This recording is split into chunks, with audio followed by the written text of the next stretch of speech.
दोस्तों हमारे चैनल दर्पण ज्ञान सागर में आप सभी का स्वागत है। तो सभी भाइयों को जय श्री राधे जय श्री कृष्णा। तो दोस्तों आज हम आपके लिए बहुत ही ज्ञानवर्धक कहानी लेकर के आए हैं। आप लोग इस कहानी में देखेंगे कि एक पति को कभी 3 स्थानों पर अपनी पत्नी के लिए अकेले नहीं छोड़ना चाहिए। दोस्तों कहानी बहुत ही ज्ञानवर्धक है, थोड़ी बड़ी है, पर कहानी को पूरा सुने, आपके जीवन में एक बहुत बड़ा बदलाव निश्चित होगा। तो समय को खराब न करते हुए आ जाइए मित्रों, कहानी की तरफ गौर करते हैं। देखिए, रायगढ़ की रियासत के राजा विक्रम सिंह एक लोकप्रिय राजा थे। उनके राज्य में हर तरफ खुशी थी, लेकिन उन्हें नहीं पता था कि उनका अपना ही मंत्री उन पर घात लगाए बैठा है। दोस्तों, राजा विक्रम सिंह का मंत्री राजा का मान सम्मान देख करके बहुत जलता था। वो स्वयं राजा बनना चाहता था, इसीलिए राजा के बेटे प्रताप को रास्ते से हटाने के लिए हमेशा षड्यंत्र रचता रहता था। दोस्तों, एक बार राजा ने एक बूढ़े व्यक्ति को चोरी के लिए दंड दिया। राजा कहने लगा, बोलो तुम अपना अपराध कबूल करते हो या नहीं। तो बूढ़ा आदमी कहता है, जी महाराज, पर मैं मजबूर था, चोरी नहीं करता तो क्या करता। अब राजा उस बूढ़े व्यक्ति से कहता है, तुम्हारी सजा ये है कि इस राज्य का कोई भी व्यक्ति तुम्हारी किसी भी तरह की मदद नहीं करेगा, और यदि कोई भी व्यक्ति तुम्हारी मदद करता है तो उसको भी दंडित किया जाएगा। अब तो दोस्तों अगले दिन चौराहे पर जाकर के वो बूढ़ा व्यक्ति बैठ जाता है। गर्मी बहुत पड़ रही थी, उस बूढ़े को बहुत ही प्यास लगी थी। कोई भी उसको पानी पिलाने वाला नहीं था। कोई भी राज्य का व्यक्ति उसकी मदद करने के लिए तैयार नहीं था, क्योंकि राजा का सख्त आदेश था, कोई भी उस बूढ़े व्यक्ति की मदद नहीं करेगा।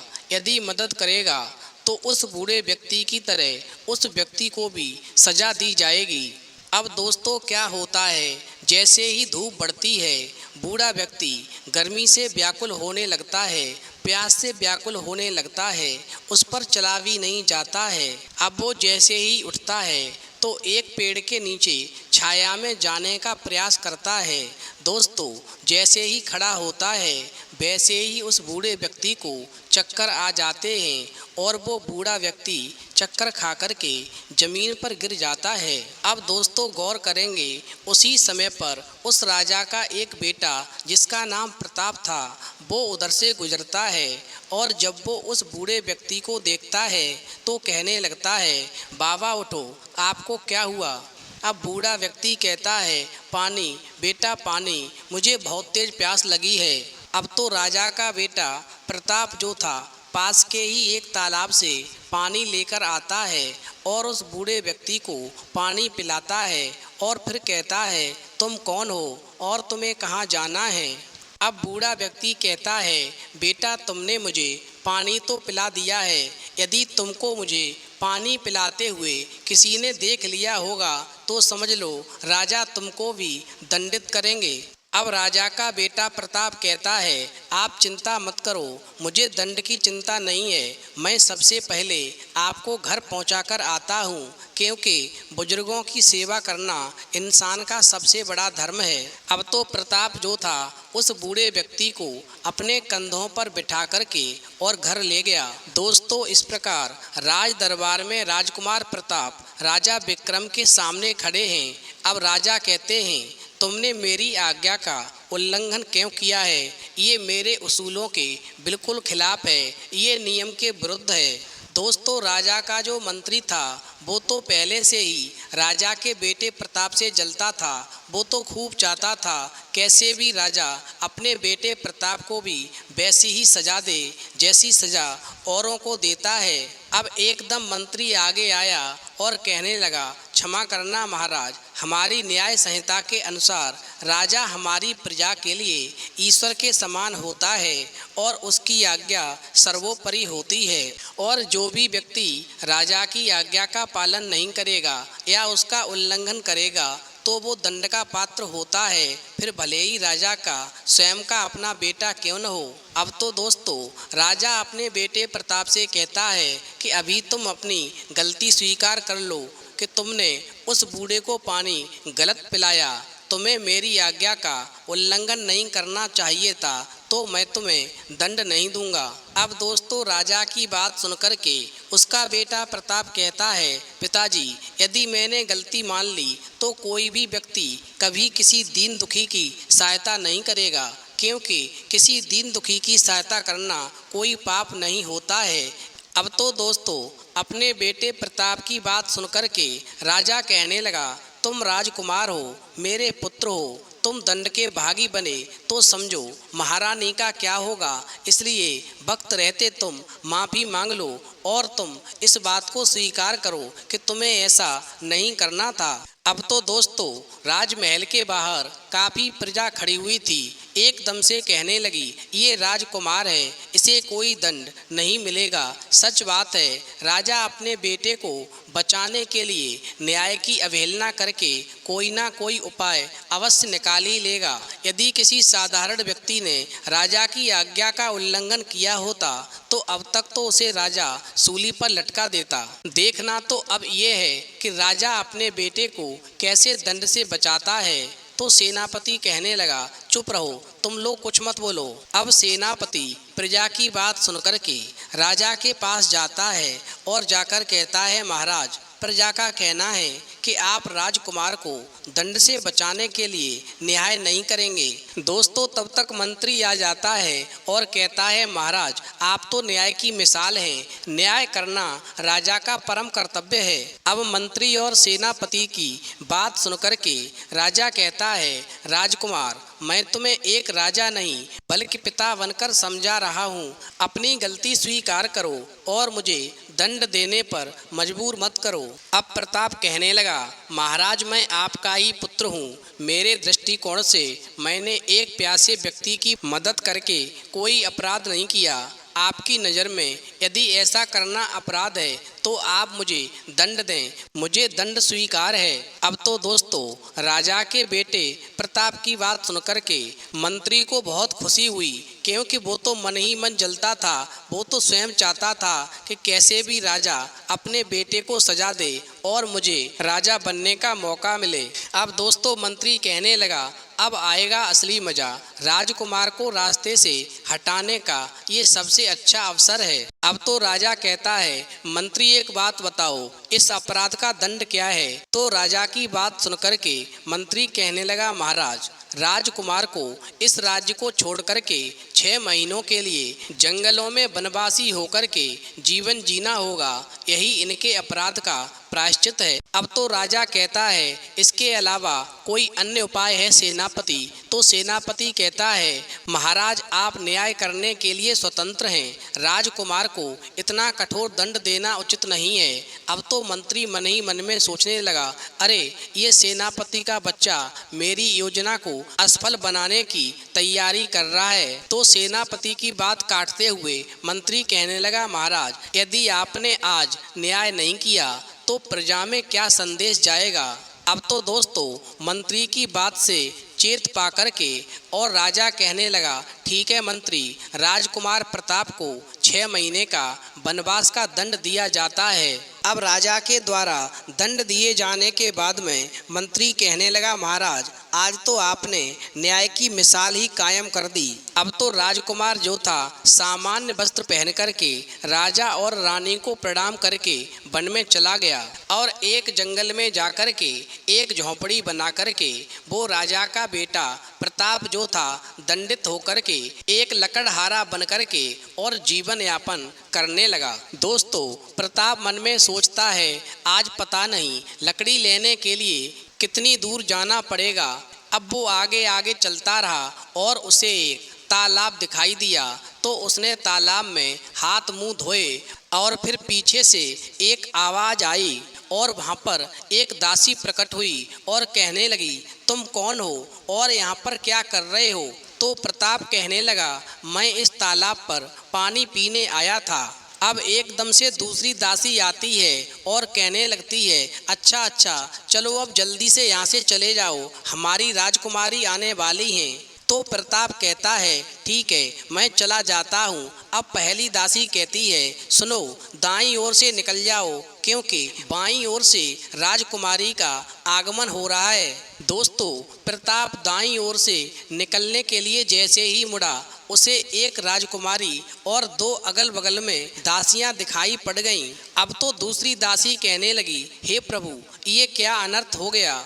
इस भिखारी की नज़र तो एक राजकुमारी पर पड़ गई। अब तो वो चिल्लाते हुए भागी और राजकुमारी से कहने लगी, अनर्थ हो गया राजकुमारी, अनर्थ हो गया।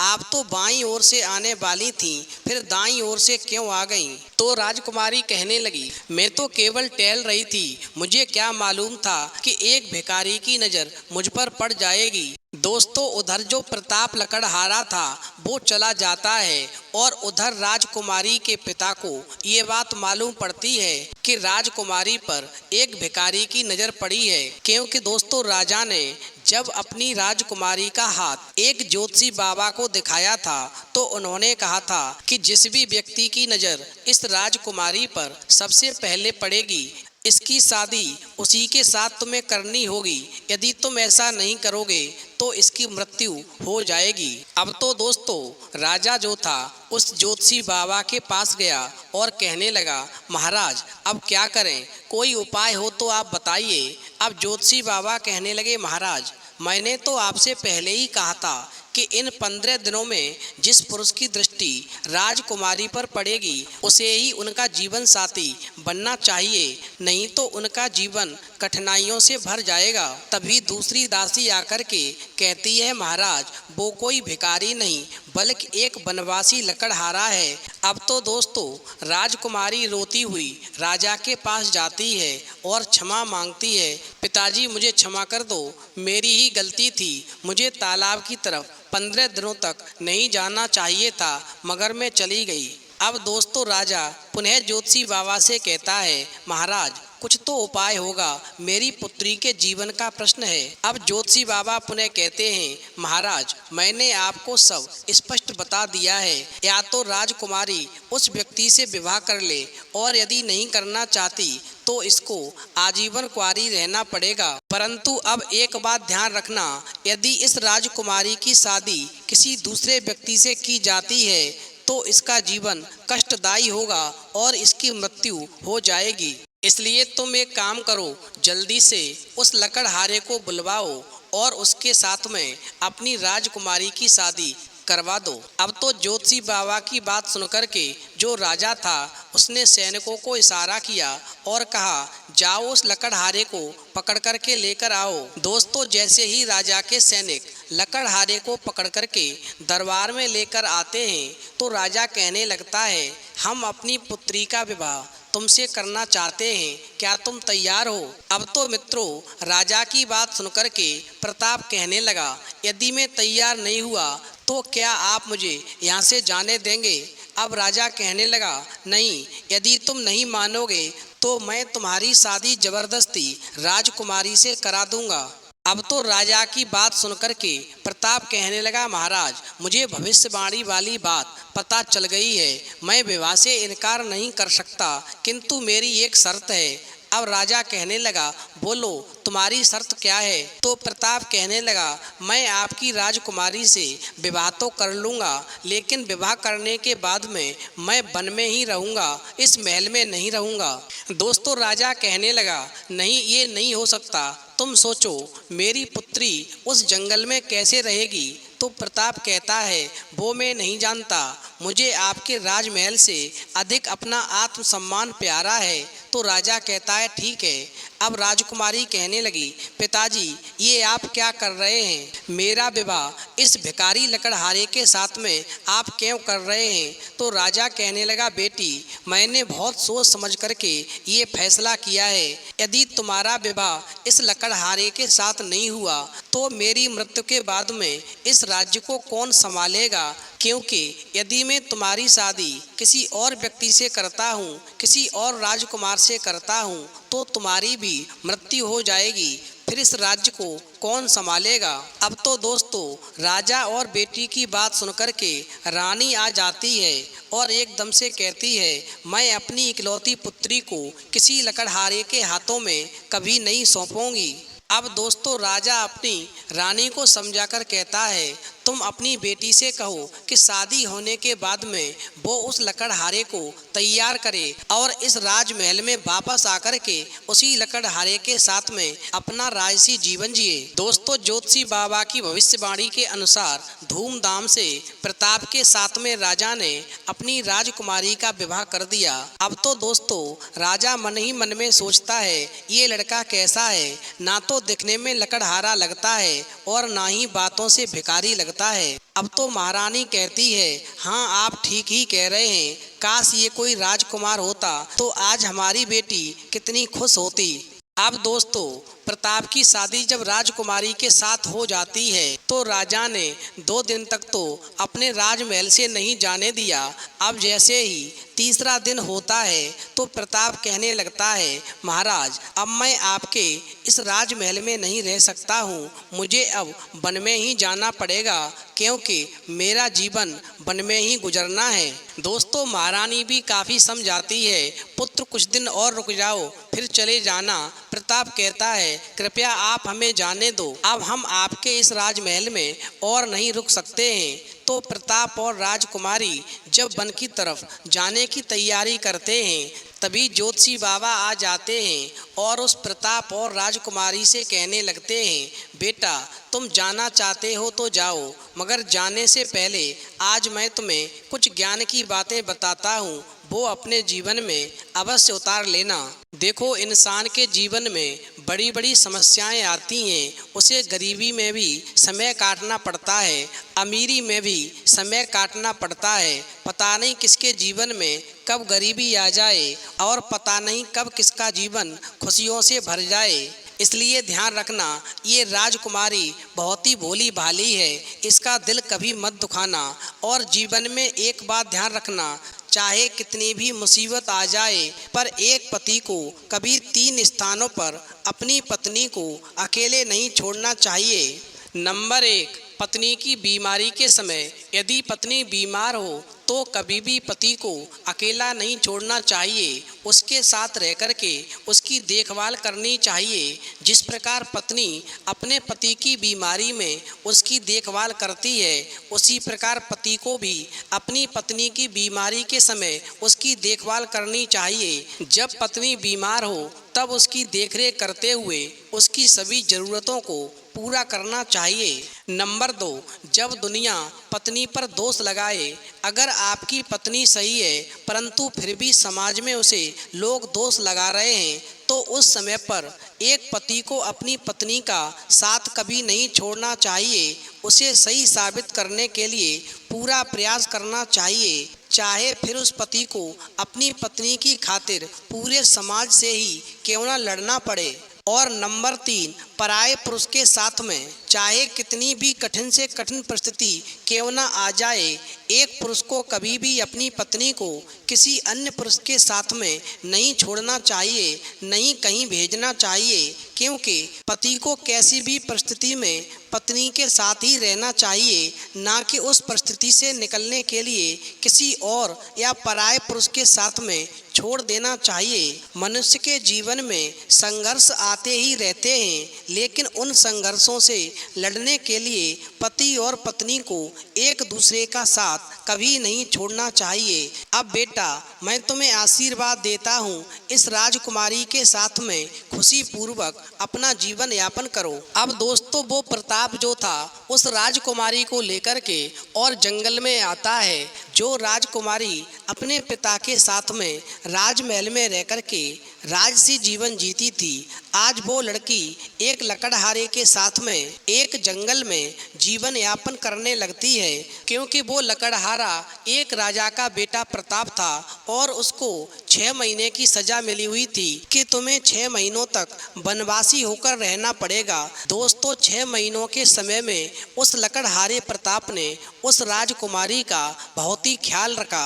उसे कभी भी किसी भी प्रकार की कोई परेशानी नहीं होने दी और 6 महीने का समय पूर्ण होने के बाद में फिर वो रथ पर सवार होकर के अपनी पत्नी उस राजकुमारी को लेकर के और जिस समय पर अपने नगर में पहुंचा है तो राजा और रानी आरती उतारने के लिए एकदम से आ जाते हैं और पूछने लगते हैं, बेटा तुम्हारे साथ में ये राजकुमारी कौन है? तो प्रताप कहने लगता है, पिताजी ये मेरी पत्नी और आपकी बहू है। दोस्तों प्रताप के द्वारा इतनी बात सुनकर के राजा और रानी अपनी बहू को गले से लगा लेते हैं और फिर वही राजकुमारी उस लकड़हारे के साथ नहीं, अब एक सुंदर राजकुमार के साथ में खुशी खुशी राजमहल में जीवन यापन करने लगती है। तो दोस्तों इस कहानी से ये सीख मिलती है, इंसान के जीवन में बड़ी से बड़ी परेशानियां आती हैं पर किसी भी विषम परिस्थिति में पत्नी का साथ नहीं छोड़ना चाहिए।